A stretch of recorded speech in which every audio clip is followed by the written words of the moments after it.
En apparence, cocher oui, alors que nous n'avons pas lu les termes d'un accord, semble être un mensonge. Ce que la Bible interdit expressément, Lévitique 19, 11, Proverbe 12, 22, Actes 5, 1, 11, Colossiens 3, 9, 1 Timothée 1, 9, 11, Apocalypse 21, 8. Certaines lois de l'Ancien Testament, comme l'observance du sabbat, avaient des exceptions, Matthieu 12, 1, Exode 22, 2. Mais les Écritures ne présentent jamais d'exemple de mensonges qualifiés.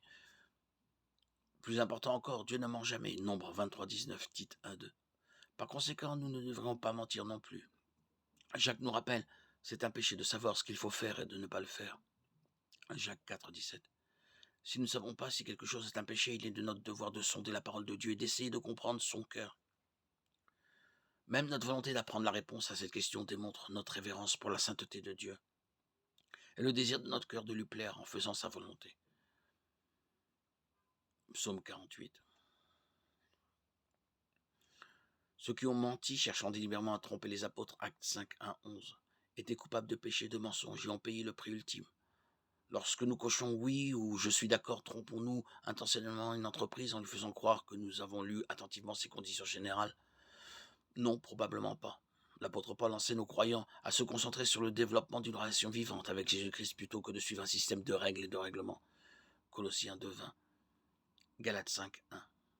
Le légalisme est une religion morte qui semble être juste et spirituelle, mais qui rate finalement la cible.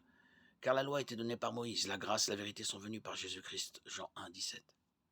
Le légalisme est trop préoccupé par la performance externe alors qu'un, dans la plupart des cas, sélectionner oui, je suis d'accord ou oui, j'ai lu les termes et conditions n'est pas un mensonge et par conséquent pas un péché. Mais en bonne conscience devant le Seigneur, nous devons aussi être diligents et faire de notre mieux pour comprendre notre responsabilité. Lorsque nous cochons une case, nous avons essentiellement signé notre nom sur un contrat.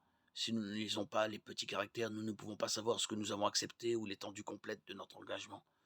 Pour cette raison, dans les cas où nous ne sommes pas sûrs, il peut être sage d'aller de l'avant et de lire les petits caractères. Si nous sommes négligents, paresseux, apathiques ou irresponsables, alors peut-être que nous péchons en fait en cochant la case.